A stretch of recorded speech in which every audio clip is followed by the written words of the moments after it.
Brian Crowley, former Palm Beach poster and a longtime analyst with me on WPTV News Channel 5. Joel Engelhardt, another outstanding, along with Ryan, reporter for the Palm Beach Post, doing great work. We're so happy to be working with you and your team with statnews.org. And if you at home have not heard of it, most of you have. Outstanding local journalism they're doing. Two of the best in the business sitting right here, Brian and Joel, statnews.org. Brian, your expertise goes without saying what you've brought to news coverage around the state for many decades. Good to have you here. A lot to talk about. Primary night just wrapped up. We do need to begin with a breaking news, Joel, developing story involving Mike Caruso, the former state legislator, Palm Beach County clerk of court. He was on the ballot or was unopposed on primary day, but his name's there. And then suddenly arrested early Tuesday, allegations of kidnapping and molesting a child. Aside from the ongoing um, criminal investigation, what does that mean in terms of what happens in November? He's already been suspended. Where do we go from here? Well, he is still the Republican nominee for county clerk on the November ballot. He has a Democratic opponent, Yvette Drucker, a Boca Raton City Council person. And I'm pretty sure the Republican Party will be looking to find a way to replace him on the ballot. We'll see how that plays out. It's a story we will continue to follow, both that aspect and then the ongoing criminal investigation. Let's talk about primary day. Brian, give us the big picture statewide, big races, including for governor primary and of course Senate. Take it away, my friend. Well, let me just say something real quick about the Senate race. This is sort of breaking news as we speak. Alex Vindman, who lost to Mhm. Angie Nixon uh, just a few moments ago, our President Donald Trump was celebrating the defeat of the quote, treasonous creep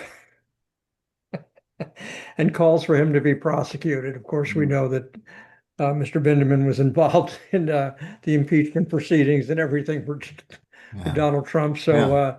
Former National Security Council member, for people yes, who don't so know, testified at his first hearing about conversations he'd had with the Ukrainian president. And so, yeah.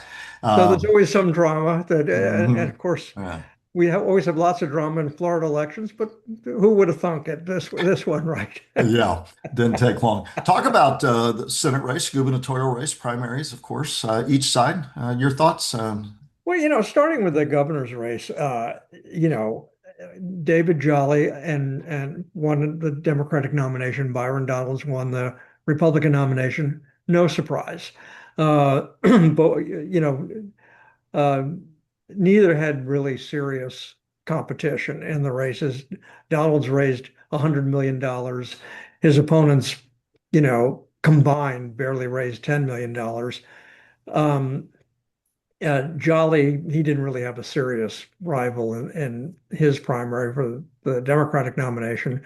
So off we are to the races. I found it interesting that last night during an interview, Byron Donalds, one of the first things he said, he was looking forward to having three debates with Jolly. So that could be, I think debates are very, very important. Mhm. We seem to have less of them than we used to have, but and I don't know when these debates are going to take place. I presume that Jolly will be more than happy to participate in the debate.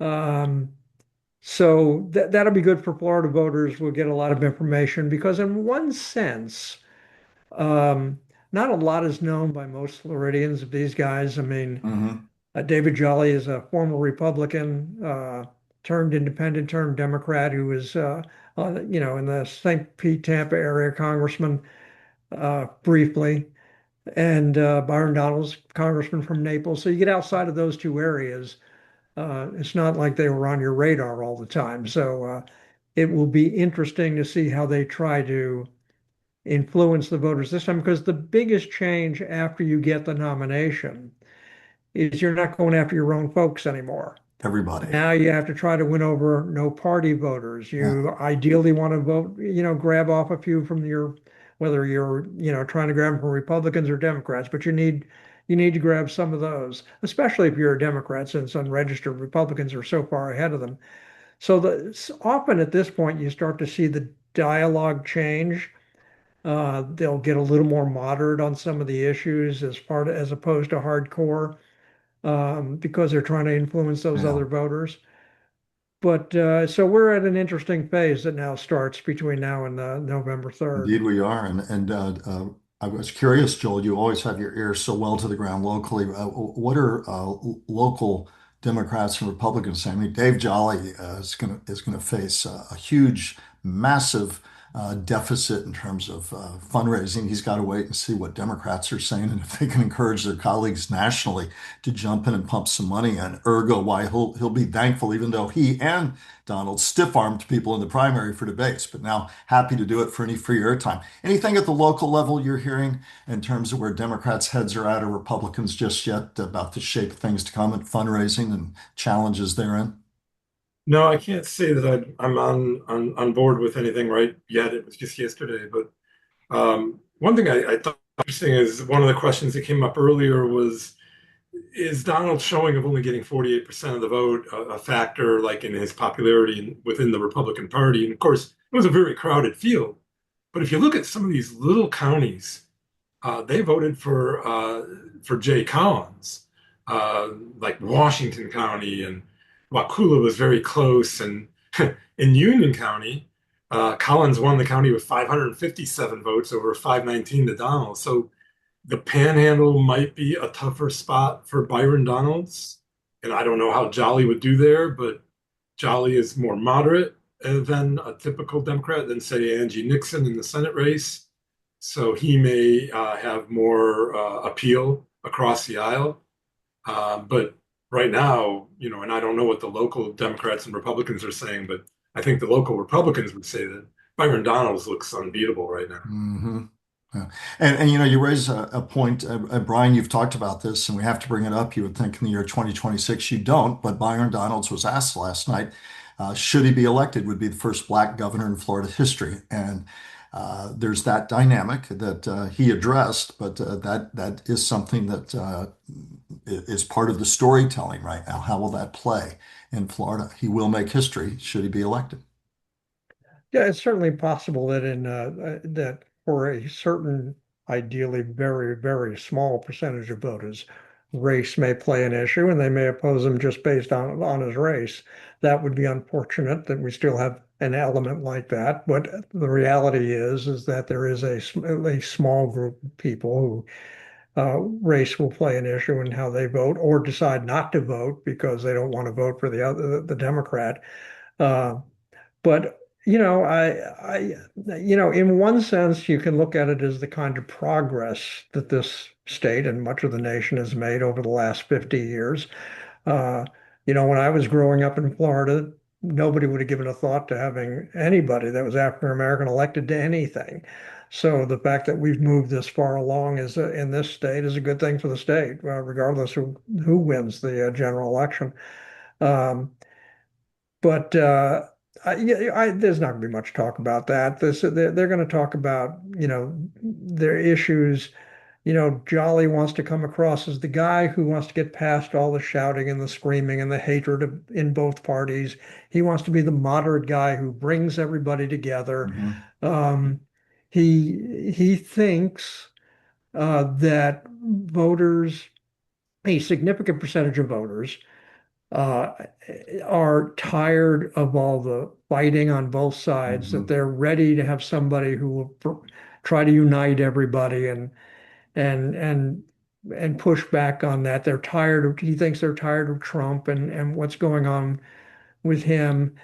And I should note that Byron Donalds very early on was endorsed by Donald Trump. Mhm.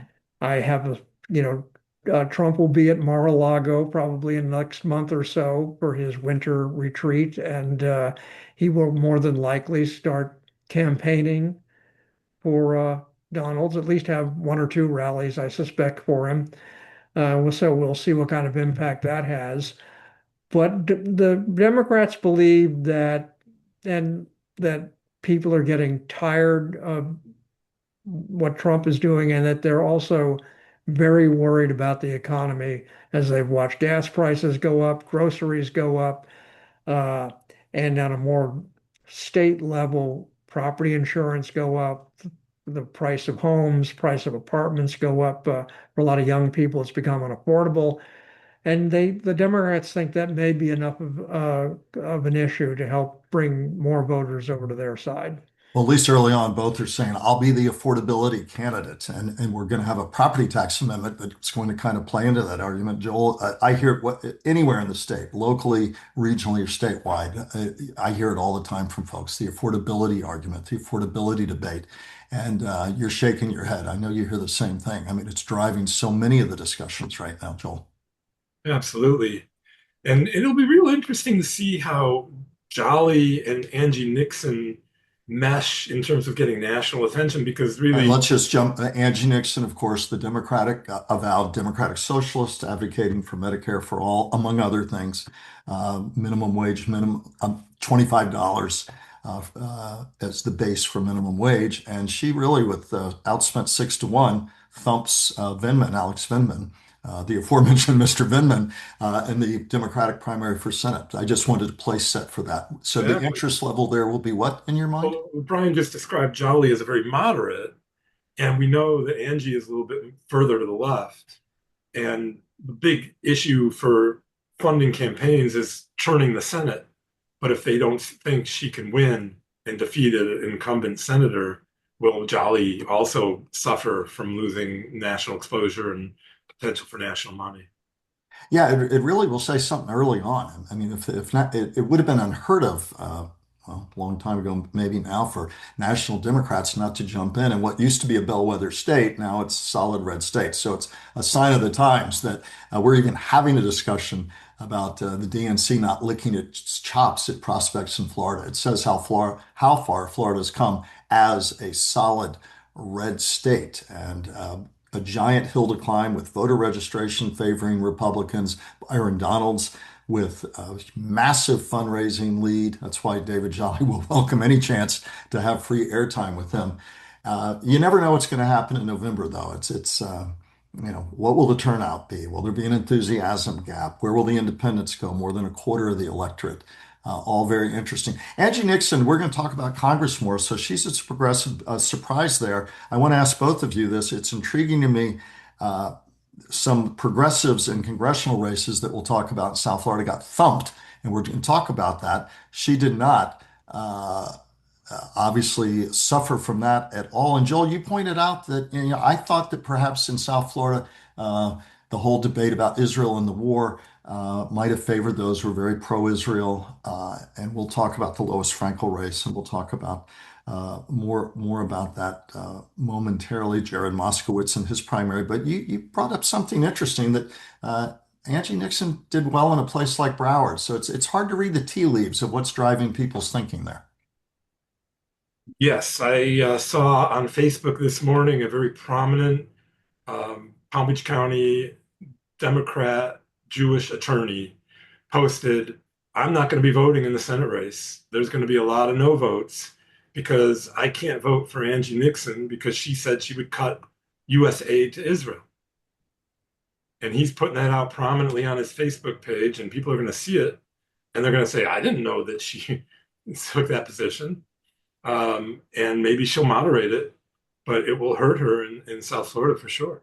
Start this out for us, Brian. I mean, all the cross currents here, interesting. And we talk about an affordability, who can make your life easier. She's talked about her platform, but to Joel's point, there's so many cross currents here that it's going to be extremely intriguing to see how that race plays out as well. And again, going up against a candidate who's had the backing of the governor, it's Moody, and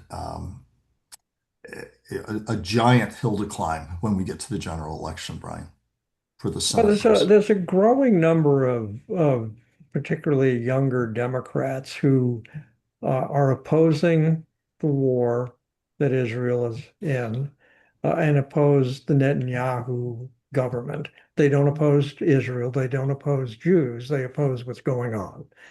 And that seems to be her position on this, that she opposes the war and opposes Netanyahu. And but it's an issue, and it'll be interesting to see how overall Jewish voters react to her stand on these things. Not all Jewish voters in Florida support with Netanyahu Hmm. and the war in Gaza. Uh, so we'll see. And the other thing that's I don't know how much of an impact it'll have on the Senate race, but they'll indirectly. But the war in Iran is Hmm. going to be an issue, I think, in the general election. It could be that some voters will start walking away from incumbents who they don't think have been aggressive enough in telling Trump to get out of Iran and end this war that many people feel we should never have gotten into to begin with. So, I always say economy, economy, economy, but I continue to say that, but I think number two is going to be Iran. Um, And its impact, not only the morass we're in, but gas prices, the economic impact, yeah, the like. Yeah. absolutely, absolutely. Um, so there are these things that aren't, that I think Florida voters are going to look at. But let me real quick say that one of the hurdles that Democrats have is there are 5.6 million registered Republicans in the state, 4 million Democrats. So you've Hmm. got a 1.6 million more Republicans than you have Democrats. Now, if you pretend for a moment that no party voters couldn't vote in this whole general election, Republicans win, over and Hmm. done, you know. So what's the chore for the Democrats? Not only do they have to make sure that they get a significant majority of their 4 million voters voting, but they need to really pull in a lot of the 3.3 million no party affiliated voters. There's another 500,000 that are in minor parties. So there's about 3.8 million voters that are not part of either party. And Democrats desperately need as many of those as they can get. Ideally, they'll pull over some percentage of moderate Republicans who, are weary of everything. Hmm. But regardless of the candidates, just by the numbers, it's a tough climb for Democrats to win a statewide race. Not impossible. It can be done. Anything is possible. But compared to, the last 30 years, it's brutal. Let's just take a brief pivot. We're talking big picture statewide race. We want to get to the Amendment 3 property tax amendment that we've talked about a lot. I think it's going to drive a lot of people to the polls who otherwise might not have gone. Again, it ties into that whole affordability debate, and we'll touch more on the congressional races. But Joel, with statnews.org, you've really taken a deep look at a lot of what's been going on locally. Kind of give us hits, runs, misses of what's going on in our region after Sure. and what we see out of primary night. So we have a new county commissioner elected yesterday, Erica Whitfield.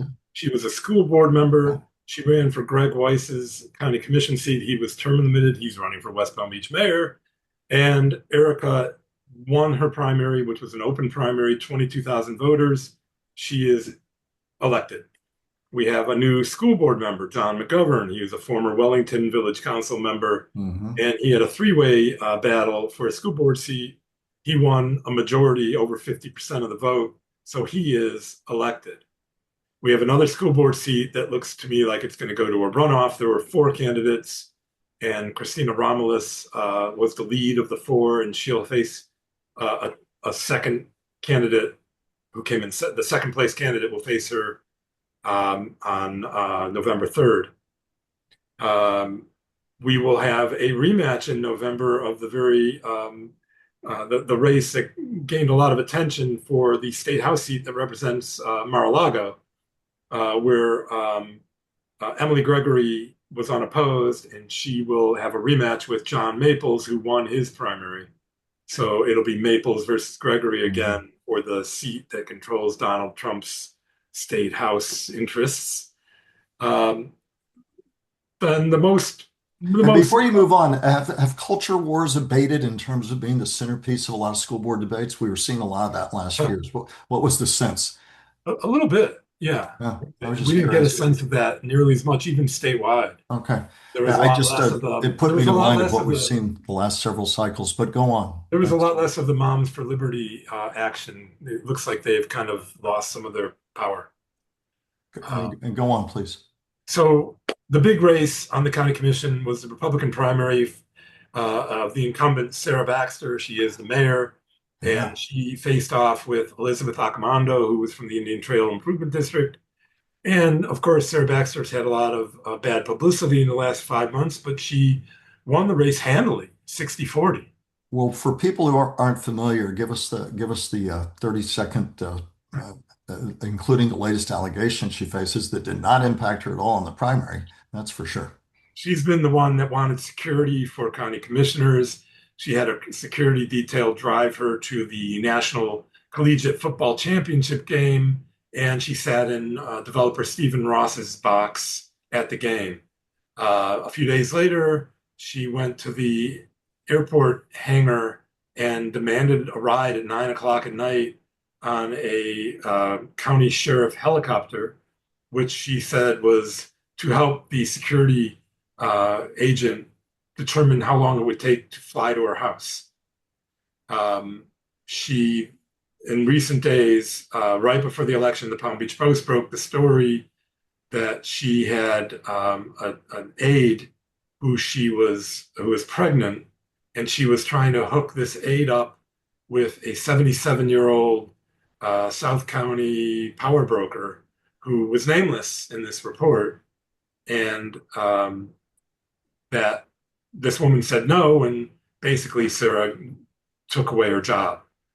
And that was probably the most damning allegation. There was a point in the allegation that this woman was working at Sarah's home while she recovered from surgery, taking care of her children and picking them up from school and folding the laundry on the county dime. So a lot of potential baggage did not affect her in the primary. She'll go against Miss Waldron. So, And we people are wondering why. Why did she win so Yeah, handily? yeah, And she had a big money support from the business community, yeah. and negative advertising probably scored very well. So, and we should she'll go up point again, out that Baxter denies all of the and allegations. she has denied it, all of the Well, she allegations. No hasn't denied attempt that to she hurt went to her the in the football election. game. She hasn't denied the helicopter ride. She only denied that she told her employee these things and had her employee work for us. And she faces off in November against Miss Waldron, right? Catherine Waldron took 53% in a three-way primary, so she will be on the ballot. She is a former Port of Palm Beach commissioner, and she had a one term in the state house. So she is sort of a known commodity among Democrats, and will have probably a very difficult fight in a very contentious area of the county. I'm looking at my Zoom timer. We've got about 7 minutes left. I want to ask you first about property tax amendment that we'll all be looking at. Amendment 3, it'll need 60% of the vote, would drastically increase homestead exemptions. There'll be a big, big fight. A lot of agencies worried budgets will be slashed if it happens, that the small municipalities could be put out of business. Others say, listen, we can't afford to live here. We need a break. Talk about how it's going to change the contours of potentially of what we see in the run up to and beyond November. First, you, Brian. Well, I think that you're correct. People are worried about their pocketbooks. You know, property insurance continues to be very, very expensive. There have been some reductions in the cost of property insurance, but if your property insurance went up, 100% and now it's down to just 80%, well, you still have had a huge increase in your property insurance. You know, the economy, gas prices. Yeah, and for the average worker, they often have very long commutes to work. So gas prices mean a lot to that person who has a long commute to get to their job. If you're a truck driver, diesel prices are, getting close to $6 a gallon. Dramatic increase for diesel, and that has an impact on supplies and what we pay for things at the grocery store. So I think the economy is just going to be a big part of people deciding whether or not they want to vote for the property tax amendment. Uh, local governments and are all around the state and the fire and first responders of every kind, they're pushing back because they're concerned about what impact it would have. Smaller cities and smaller counties where their home prices are very low, they may have to stop being cities because they won't have a tax base anymore. But we've also seen, there was some movement to start charging for parking at beaches where they don't already charge for parking. And people push back. They got very cranky about that. But that's what local governments all over the state are saying. If we have this property tax amendment, we're going to have to make up for fees. The counter argument to that is you have a lot of waste. Take care of your waste first, and then we'll talk. So the solution at the end is going to be complicated if it passes. We'll see what happens. I want to get some final thoughts from Joel. Again, time flies when you've got two pros like you. The congressional races, Republicans redistricting, trying to seek a net gain of 4 seats, at least in Florida. Lois Frankel thumped her progressive challenger in the new 23, which is a Democratic lean district. It'll be Scott Singer, former Boca mayor, in this new congressional District 25 against Jared Moskowitz, who also handily beat back a challenge from a avowed Democratic Socialist candidate, and Debbie Wasserman Schultz in 20, a majority minority district, won there and will move on to November. So we're going to see how that plays out. We call it Top of Mind Florida for a reason, and we really hope for you at home. We're trying to give you a little taste and then hope you'll go to statnews.org and watch us all the time on Top of Mind Florida. Joel, put a bow, at least initially, on the night after primary night at what you'll be looking at in the next few days and weeks. And, I know it's a lot to cram in, but final thoughts from you. The biggest takeaway I get from these local congressional races is that our two local progressives, Oliver Larkin and Doyle, were crushed they were thumped by much more mainstream Democrats who've been in office for a while. And yet Angie Nixon came in and won Broward County. And so there's something going on here. There's a dynamic that, hasn't been in place in the past. So we'll see. And then locally, obviously, you'll be watching the Baxter race. What else will be one of your keys to watch? The Baxter Waldron race, let me quickly say. What else will be one of your keys? I think for Waldron to compete, she's going to have to raise a lot of money because Baxter had $400,000 and probably didn't spend it all. And she's guaranteed to go after her opponent hard, as she did a commando. And, Waldron's going to have to be able to raise a like amount of money to be able to fight back. Brian, a minute or so left. Your top of mind Florida thoughts. Well, I think that my biggest thought is, I always like to say, people don't appoint themselves to office.